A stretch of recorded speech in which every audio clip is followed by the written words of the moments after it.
વંદે માતરમ વિદ્યાર્થી મિત્રો, આપણે ભણતા હતા ચેપ્ટર નંબર 2 પરમાણુનું બંધારણ, અને આગળના વિડીયો લેક્ચરની અંદર ખૂબ સરસ મજાનો એવો આપણે એકંદરે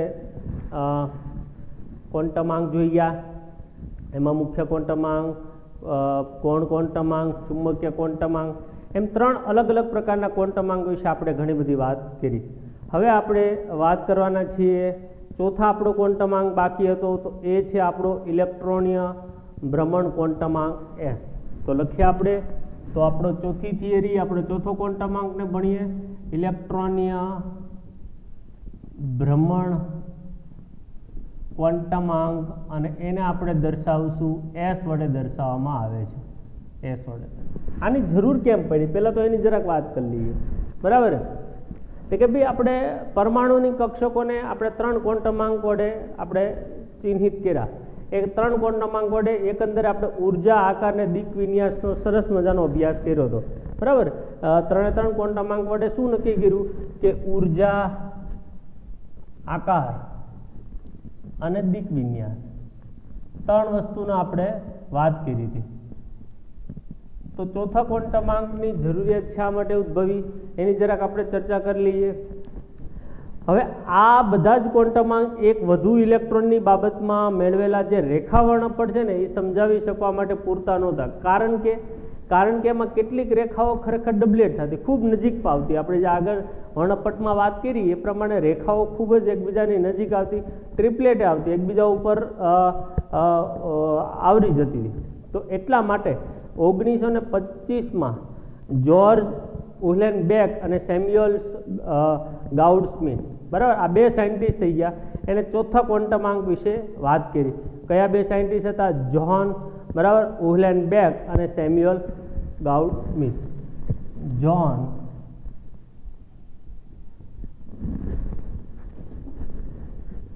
ઉહલેનબેક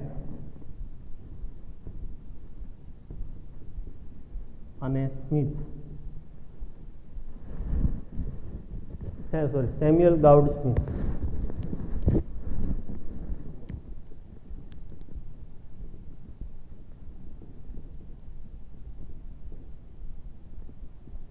આ 2 વૈજ્ઞાનિકે ભેગા મળી, બરાબર, સ્મિથ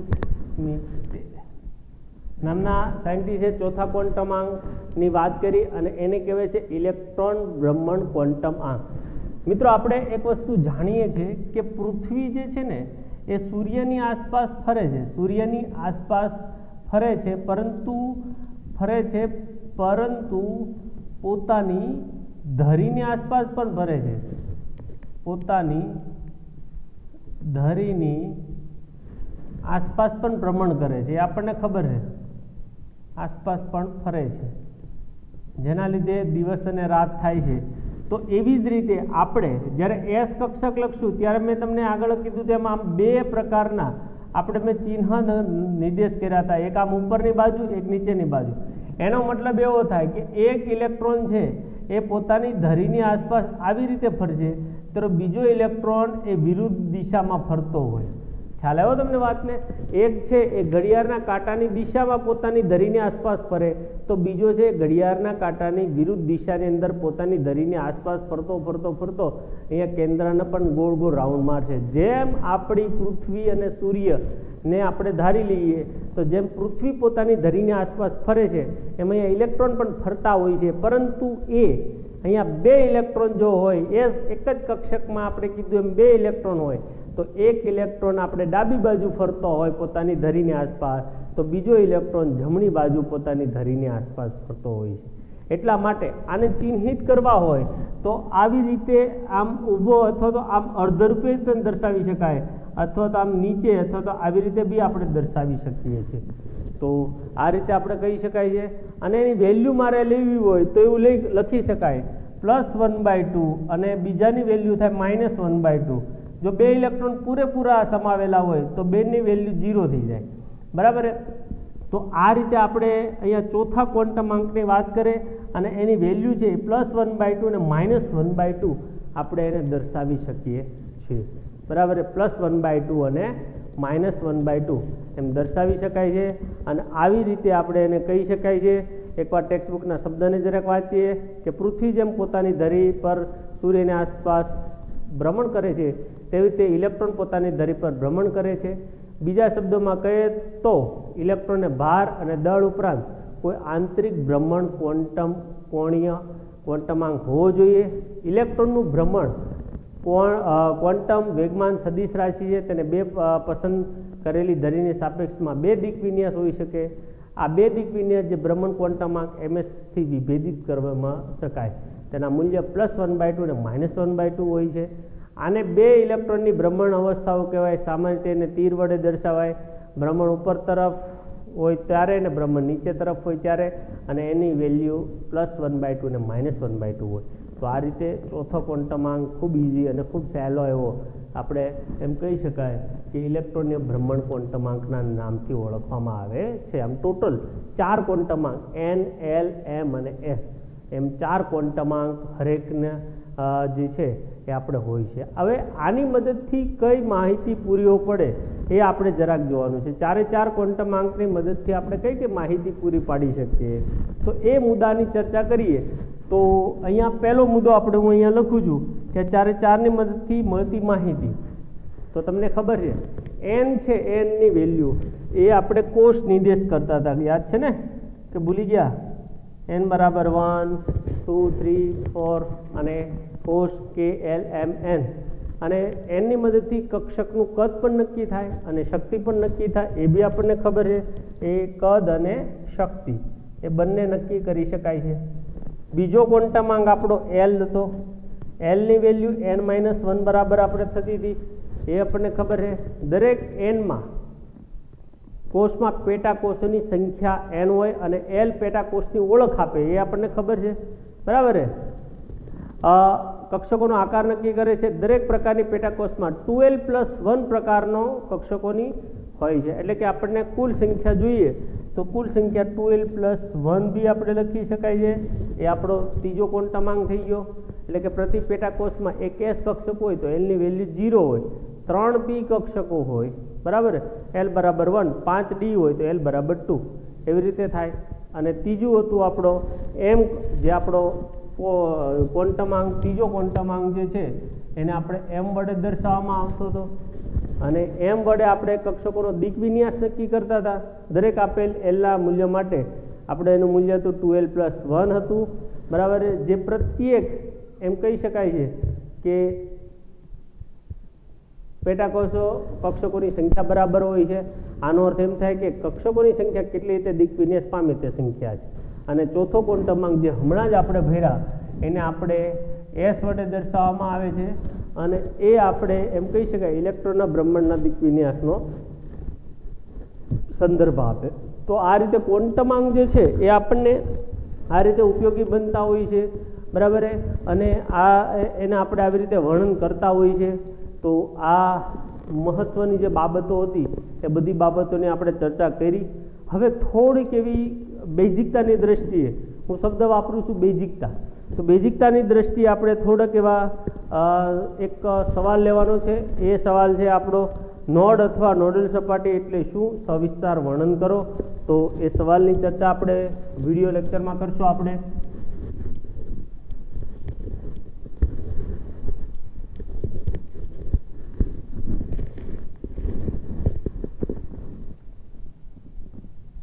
નોડ અથવા નોડલ સપાટી સવિસ્તાર વર્ણવો. ફરી પાછો આપણે સાઈને યાદ કરવાના છે, બરાબર. તો અહીંયા આપણે જ્યારે સાઈ લઈએ તો હું થોડાક આલેખ આપણે અહીંયા દર્શાવી દઉં છું. એ પહેલો આલેખ છે સાઈ R વર્સિસ આરનો આલેખ છે.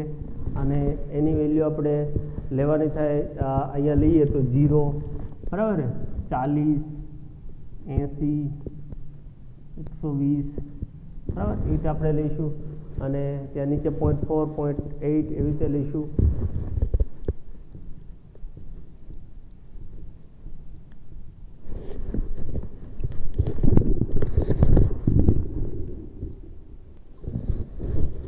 તો તો આપણે અહીંયા આલેખ આપણા બોર્ડ ઉપર દોરેલા મેં તમને રજૂ કર્યા છે. પહેલો જોઈ લઈએ આલેખ. બંને એક 1s માટે છે અને આ 2s માટે છે. અહીંયા પહેલાં મેં સાઈ અને આર એટલે તમને બધાને ખબર જ છે, કેન્દ્રથી ઇલેક્ટ્રોન વચ્ચેનું અંતરને આર વડે દર્શાવીશ. અહીંયા સાઈ વર્સિસ આરનો આલેખ છે અને એવી રીતે આમાં બી આ જે સાઈ જે છે સાઈ આર વર્સિસ આરનો આલેખ મેં તમને અહીંયા દર્શાવ્યો છે. આને આપણે એ અને આ બંને આકૃતિને બી નામ આપીશું. હવે મિત્રો એક વસ્તુ આપણને ચોક્કસ ખ્યાલ જ છે કે સાઈનો કોઈ ભૌતિક અર્થ નથી, બરાબર. આપણે જે સાઈ દર્શાવીએ છીએ તરંગ વિધેય સાઈ, આનો કોઈ ભૌતિક અર્થ નથી. આપણે એમ કહીએ કે સાઈનો કોઈ આપણે ભૌતિક અર્થ થતો નથી. એક સિમ્પલ ગાણિતીય એક વસ્તુ છે, બરાબર. એ આપણે સાદું ગાણિતીય વિધેય છે સાઈ, ઓકે. અને જુદી જુદી કક્ષકો માટે તેમના અનુરૂપ તરંગ વિધેય આરના વિધેય તરીકેના મળતા આલેખો જુદા જુદા હોય. એટલે જો 1sનું તમે જો જુદો છે, 2s માટે જુદો છે, તો આ રીતે આપણને બે આલેખો દર્શાવે તો એની ઉપરથી ખબર પડે કે આ તરંગ વિધેય સાઈ જે ખરો, બરાબર. અહીંયા એ નંબરની આ બંને આકૃતિમાં તમે જોઈ શકો કે બંનેના આલેખ કેવા છે, જુદા જુદા છે. એટલે કે સાઈ છે કોઈ એને મદદથી વધારે આપણે કંઈ વર્ણન કરી નહીં શકીએ, પરંતુ એક વૈજ્ઞાનિક થઈ ગયો, મેક્સ બોર્ન નામનો વૈજ્ઞાનિક થઈ ગયા. મેક્સ જર્મન વૈજ્ઞાનિક હતા, મેક્સ બોર્ન. આણે સાઈને બદલે સાઈ સ્ક્વેરનો ઉલ્લેખ કર્યો કે જે સાઈ સ્ક્વેર એટલે શું, તો કે ઇલેક્ટ્રોન મળી આવવાની સંભાવ્યતા, બરાબર. ઇલેક્ટ્રોન મળી આવવાની સંભાવ્યતાને આપણે સાઈ સ્ક્વેરના નામથી ઓળખવામાં આવે છે. કયા સાયન્ટિસ્ટે કીધું? જર્મન ભૌતિક શાસ્ત્રી મેક્સ બોર્ન નામના સાયન્ટિસ્ટે કીધું કે કોઈ બિંદુએ તરંગ વિધેયનો વર્ગ એટલે કે સાઈ સ્ક્વેર, તે બિંદુએ ઇલેક્ટ્રોનની સંભાવ્યતા ઘનતા છે. ઇલેક્ટ્રોનની સંભાવ્યતા ઘનતા છે, બરાબર. ઇલેક્ટ્રોનની સંભાવ્યતા ઘનતા આપણે એવું બી લખી શકાય, ઇલેક્ટ્રોન મળી આવવાની સંભાવના બી લખી શકાય, અથવા તો આપણે એવું બી લખી શકાય કે સાઈ સ્ક્વેર એટલે એનો અર્થ થાય ઇલેક્ટ્રોન સંભાવ્યતા ઘનતા. બેમાંથી કોઈ બી લખી શકાય. હવે બીમાં જરાક આ વિચાર કરો. અહીંયા આકૃતિ બી સમજો જરા, બરાબર. તો કે જો તમે આકૃતિ બીની અંદર હું તમને સમજાવું તો શરૂઆતની અંદર આ જે સંભાવના જે છે, જ્યારે આરની વેલ્યુ નાની છે ત્યારે ખૂબ ઊંચી છે, ખૂબ વધારે છે, 4000 જેટલી અહીંયા મેં દર્શાવી છે.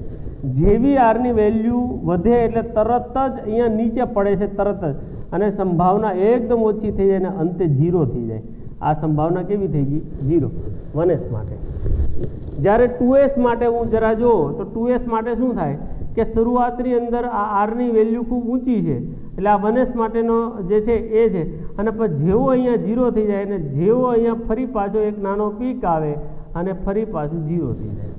તો આ રીતે મને આકૃતિ દ્વારા હું નિર્દેશ કરી શકાય, બરાબર, કે જેમ જેમ આપણે કેન્દ્રથી દૂર જઈએ તેમ તેમ ઇલેક્ટ્રોન મળી આવવાની જે સંભાવના અથવા ઘનતા છે એ એકદમ શું થઈ જાય છે?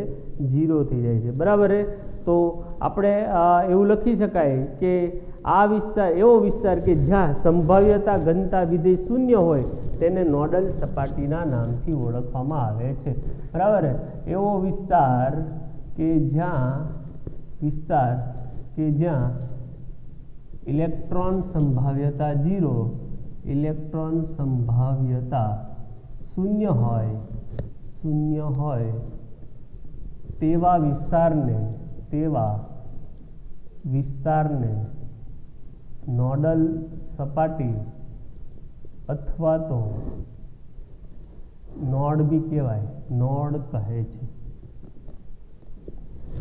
ફરીવાર નોડલ સપાટી અને નોડની વ્યાખ્યા બોલવી તો એટલું સિમ્પલ ભાષામાં સમજવાનું, ખાલી આ જ સમજવાનું છે કે જ્યાં ઇલેક્ટ્રોન મળી આવવાની સંભાવ્યતા છે એ 0 થઈ જાય ત્યાં આપણા માટે એમ કહી શકાય કે નોડલ, બરાબર, એને નોડ કહેવાય અથવા નોડલના નામથી ઓળખવામાં આવે છે.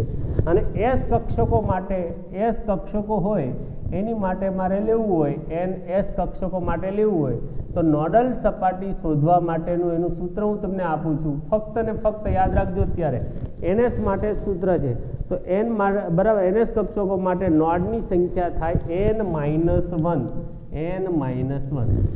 તો 1s માટે નોડ કેટલા? તો કે n-1 1 - 1 એટલે નોડલની સપાટી એની 0 થાય.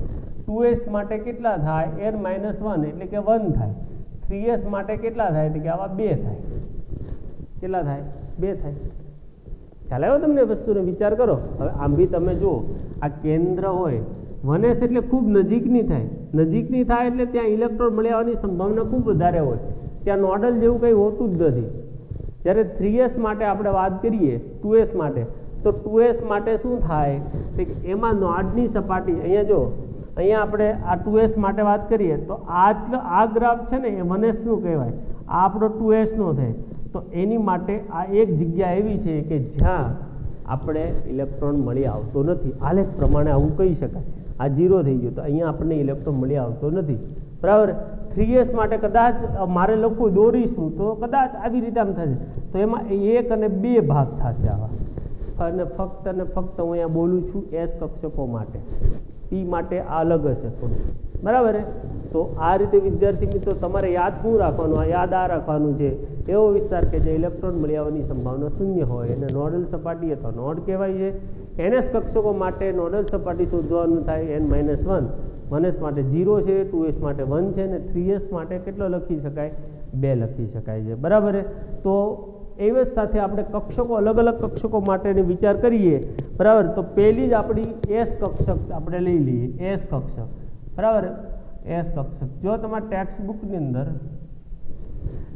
બુકની અંદર ઘણું બધું આપ્યું છે, પણ હું અહીંયા જે શીખવાડું છું એસ, બી ને ડી માટે એટલું તમે યાદ રાખશો તો બી આપણા માટે ઘણું બધું એમ કહી શકાય ઇનફ છે. આપણે બરાબર વધારાનું આપણે કંઈ યાદ ન રાખે તો બી અહીંયા ચાલશે.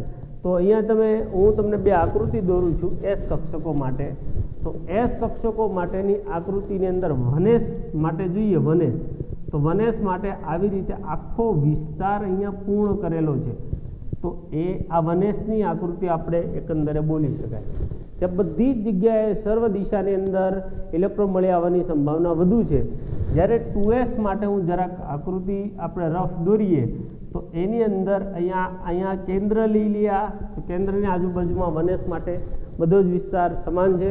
જ્યારે 2s માટે અહીંયા શરૂઆતમાં ઇલેક્ટ્રોન મળી આવવાની સંભાવના હોય અને પછી અહીંયા પાછી હોય ને વચ્ચેનો એટલો ભાગ જે ખરો એ ભાગની થોડોક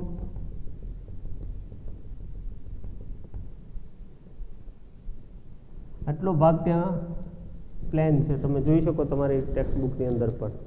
તો એનો મતલબ એવો થાય સાહેબ કે અહીંયા 2s માટે આ એક જગ્યા એવી છે કે જ્યાં ઇલેક્ટ્રોન મળી નથી આવતો, એટલે 2s માટે નોડલ સમતલ 1 થાય. ખ્યાલ આવે છે તમને, બરાબર.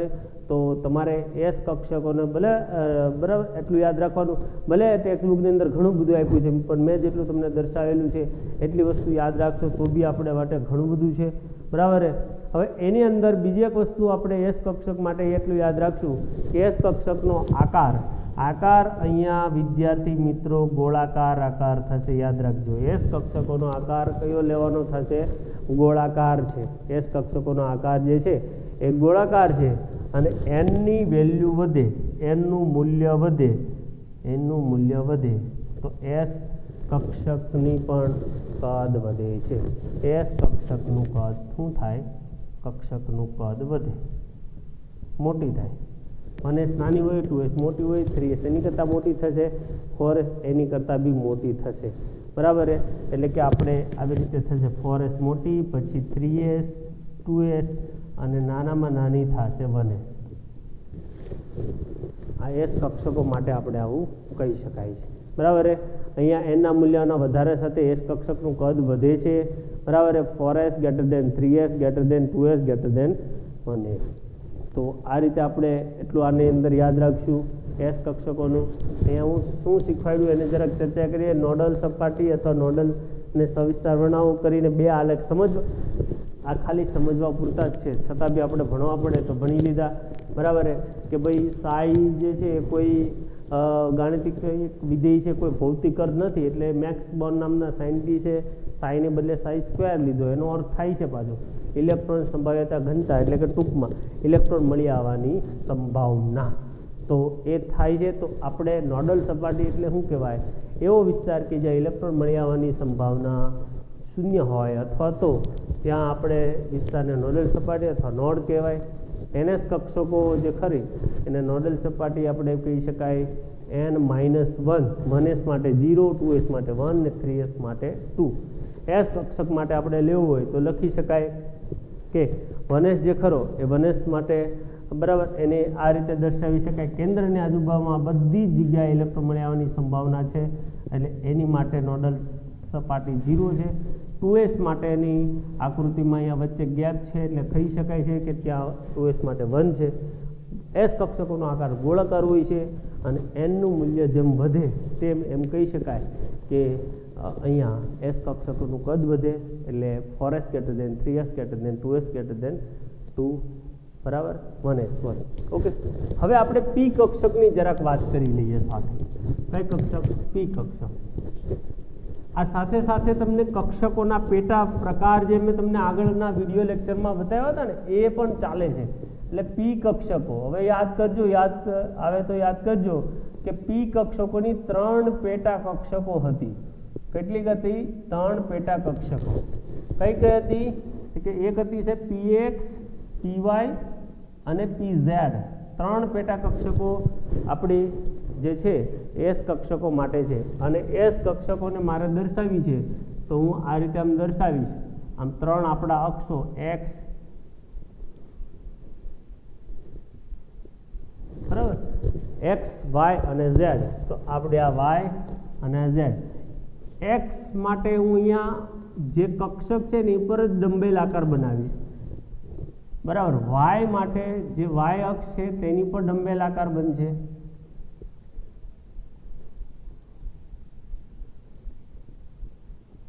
અને z માટે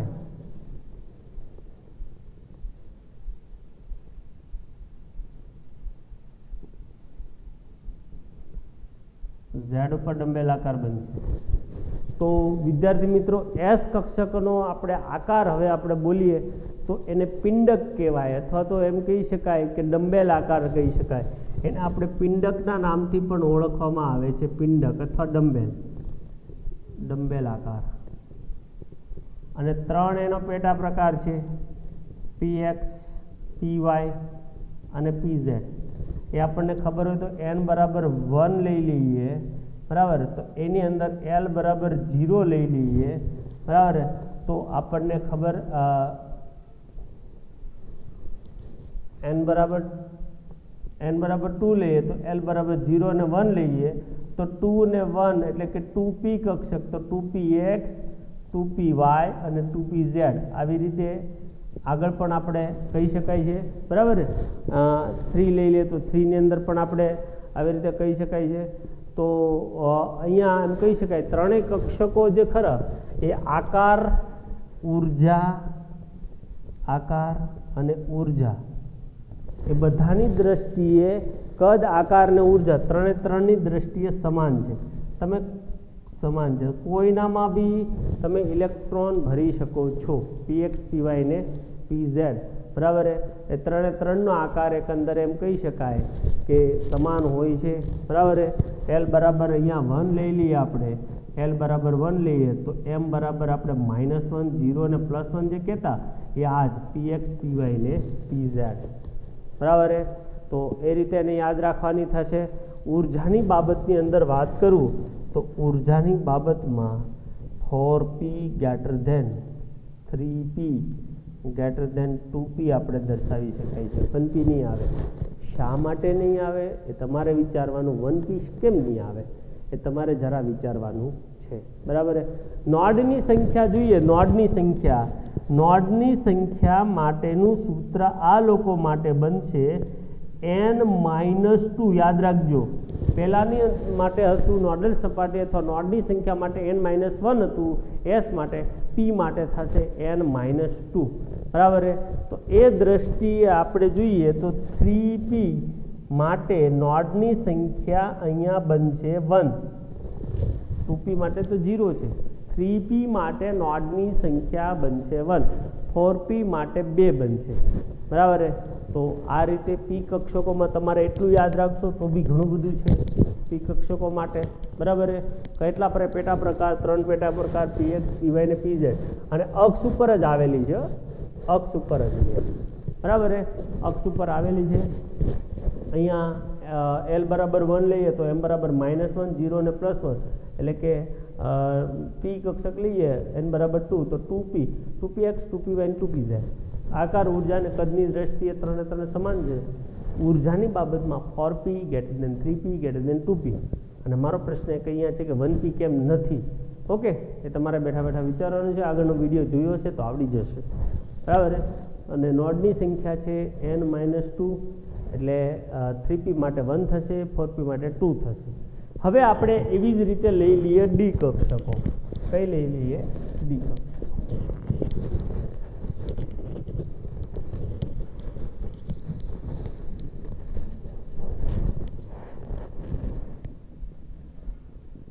ડી કક્ષકો કેટલા પેટા પ્રકાર કીધા હતા મેં તમને?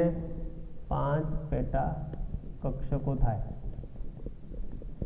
બરાબર, 5 પેટા કક્ષકો કઈ DXY, DYZ, DZX અને DX² - Y² અને DZ². DX² - Y²,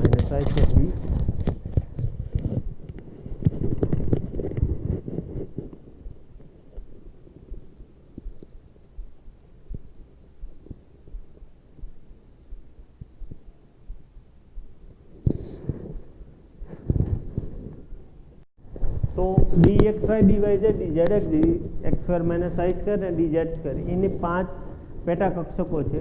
ચાલો આપણે દોરીએ પહેલા તો 5 પેટા કક્ષકો કઈ રીતે એની આવેલી હોય છે. બરાબર. તો પહેલા હું દોરું છું DXY ને આપણે દોરીએ તો જે આપણા 3 યામો છે એ 3 યામોની અંદર X અને આ Y, તો એ બંનેની વચ્ચેની બાજુની અંદર આ દોરવાની થાય. X અને Y ની જે વચ્ચે છે ત્યાં આપણે દોરવાની થશે. બરાબર. એક આ રીતે આમ સમતલમાં, એક આવી રીતે આમ સમતલની અંદર.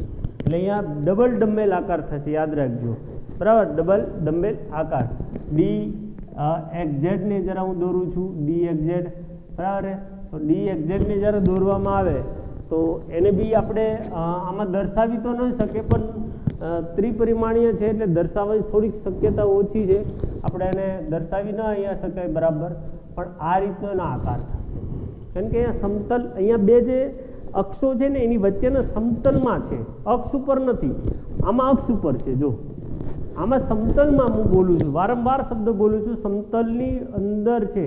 બરાબર. સમતલ ઉપર છે તો DYZ ની અંદર પણ એ જ થશે, DYZ. તો DYZ ની અંદર પણ આપણે આ રીતે એના 3 અક્ષો જ્યારે દોરશું તો 3 અક્ષોની અંદર બી આ રીતે મેં કીધું એ પ્રમાણે કે અહીંયા દર્શાવવું થોડીક અશક્ય છે, પણ તમારે સમજી જવાનું છે. બરાબર. અને જે છે DX² - Y², તો એની અંદર છે ને એ આપણે સમતલ ઉપર થશે. બરાબર. એ આપણે અક્ષ ઉપર થશે, સોરી. તો આ રીતે એને અક્ષ ઉપર આપણે દર્શાવીશું. બરાબર. અક્ષ ઉપર તમે આમ દર્શાવી શકો. અને જે સૌથી મહત્વની છે, અલગ જ છે આખી, અને એ છે આપણી એકંદરે DZ². આ DZ² જે ખરી એ જે છે એને દર્શાવી હોય તો આ રીતે આમ દર્શાવવાનું, એક આમ અને આમ ગોળાકાર DZ. અહીંયા L બરાબર જ્યારે આપણે 2 લઈએ ત્યારે ડી કક્ષક હોય ત્યારે M બરાબર -2, -1, 0, +1 ને +2 એમ લો એટલે તમને આરામથી આપણી 5 ડી કક્ષકો વિશેની માહિતી અહીંયા પ્રાપ્ત થાય. બરાબર. તો આ રીતે આપણે દર્શાવી શકાય છે. બરાબર. બીજું આમાં યાદ રાખવું હોય તો કુલ નોડની સંખ્યા N-L વડે દર્શાવાય. કુલ નોડની સંખ્યા આપણે N-1 વડે દર્શાવાય છે. અને L કોણીય નોડ હોય તો એક બીજો સરવાળો યાદ રાખવાનો થાય. આ સૂત્ર ખાસ યાદ રાખજો. હવે પછીનું લખવું એ N-L-1 આ કુલ નોડની સંખ્યા દર્શાવવા માટેનું સૂત્ર છે. તો આ રીતે આપણે એમ કહી શકાય ડી કક્ષકો. બરાબર. L બરાબર 2 માટેની કક્ષકો ડી કક્ષકો તરીકે ઓળખાય છે. અને તે ઓછામાં ઓછા મુખ્ય ક્વોન્ટમાંક n બરાબર 3 હોય અને એલનું મૂલ્ય n-1થી વધારે હોઈ શકે નહીં. એલ બરાબર 2 માટે એમનું વેલ્યુ થાય -2, -1, 0, +1 ને +2 હોવાથી 5 ડી કક્ષકો બંને આકૃતિમાં દર્શાવી છે. 5 D કક્ષકોને dx2, dxy, dyz, dzx, dx2 - y2 ને dz2 તરીકે ઓળખાય. પહેલી 4 ડી કક્ષકોનો આકાર એકબીજાના જેવો છે એ તમે જોઈ શકો છો, અને જે પાંચમી જે છે એ થોડા અલગ પડે છે, પરંતુ પાંચેય 3D કક્ષકો ઉર્જાની બાબતમાં સમતુલ્ય છે, ઉર્જા સમાન હોય છે. એનું મૂલ્ય 3 કરતાં વધારે માટે ડી કક્ષકોના 3 કરતાં વધારે હોય એટલે 4D ને 5D થી ને શરૂ થાય. ત્યાં આકાર 3D કક્ષકોનો આકાર જેવો જ છે, એટલે બાકીની કક્ષકો પાછી તમે આ 3D માટે નથી, બધા જ ડી માટેના છે. એ આકારની દ્રષ્ટિએ સમાન જ હોય, પરંતુ ઉર્જા અને કદમાં બધાનો એકબીજામાં તફાવત પડે છે. ત્રીજા નોડ ઉપરાંત સંભાવ્યતા ઘનતા વિધેય NP અને ND કક્ષકોમાં કેન્દ્રમાંથી પસાર થતી હોવાથી સમતલ આગળ નોડ જે છે શૂન્ય હોય છે. ઉદાહરણ તરીકે લઈએ તો PZ કક્ષકમાં XY સમતલ એક નોડ પ્લેન છે અને DXY કક્ષકમાં 2 નોડ પ્લેન છે. એ તમે જોઈ શકો છો. જે ઉદ્ભવ સ્થાન અને ડી કક્ષકો ધરાવતી સમતલને વિભાજિત કરે અને કોણીય નોડ કહેવાય. બરાબર, એમને એલ દ્વારા દર્શાવી શકાય. એટલે કે પી કક્ષકો માટે એક કોણીય નોડ છે. ડી કક્ષકો માટે કેટલા કોણીય નોડ થાય? 2 થાય. બરાબર, તે પ્રમાણે આગળ ઉપર કુલ નોડની સંખ્યા n-1 વડે દર્શાવે. એટલે કે એલ કોણીય નોડ હોય તો n-l-1 ત્રિજ્યા નોડનો સરવાળો આપણે કહી શકાય છે. તો મારા પ્યારા વિદ્યાર્થી મિત્રો, અહીંયા આપણે શું શીખાય એને જરાક ફરી પાછું થોડુંક રિવાઇઝ કરી દઈએ. શરૂઆતની અંદર મેં તમને જે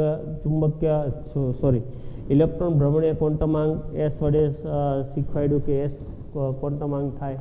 એના પછી જે 4 ક્વોન્ટમાંક હતા એ ક્વોન્ટમ આંક વિશેની મહત્વતા આપણે વિડીયો લેક્ચરની અંદર જોઈ ગયા.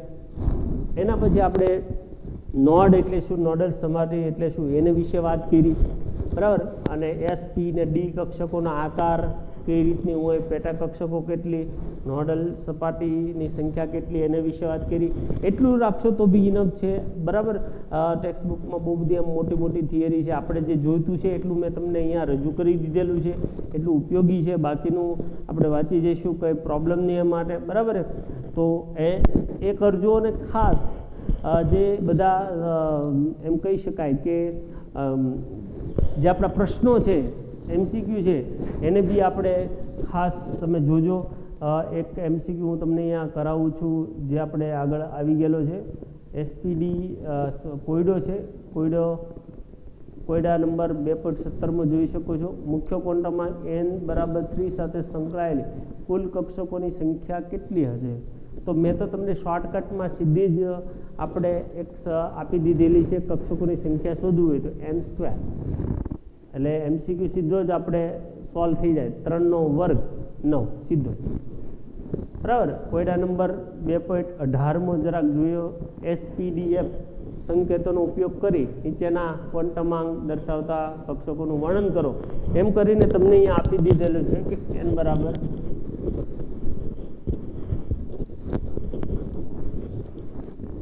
n=2 અને l = 1 તો કઈ કક્ષક થાય?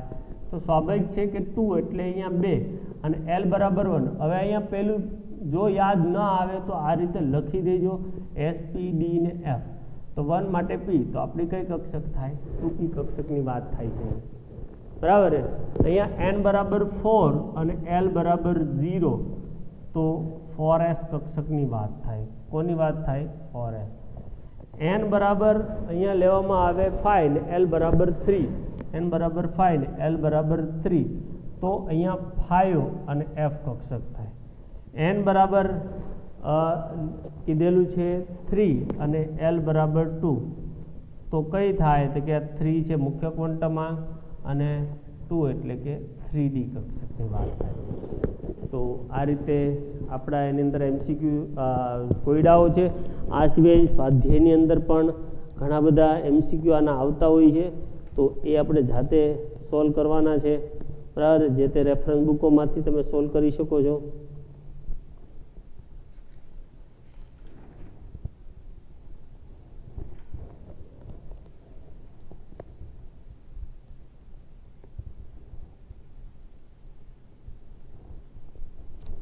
એક MCQ અહીંયા લઉં છું, જરા જોજો.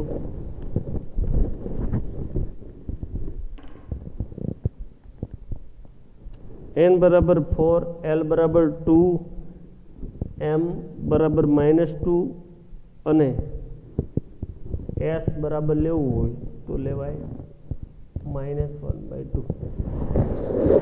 ઓકે, તો આ કઈ કક્ષક થાય તો કે જો n બરાબર 4 એટલે 4, l બરાબર 2 તો l બરાબર 2 એટલે d કક્ષક 4d. હવે આ બે જ વસ્તુ ચેક કરવાની છે કે એ મૂલ્ય આ જે છે એની કરતાં મોટું નથી ને, એ ચેક કરવા માટે આને જોવાની છે, બરાબર. અને આની વેલ્યુ કા -1/2 ને કા +1/2. તો આ રીતે અહીંયા જે કઈ કક્ષકની વાત થાય 4d. આવા ઘણા બધા MCQ આપણા જેટલા બનાવવા એટલા બની શકે, તો એ તમારે જાતે સોલ્વ કરવાના છે. ઓકે, આવજો, થેન્ક યુ.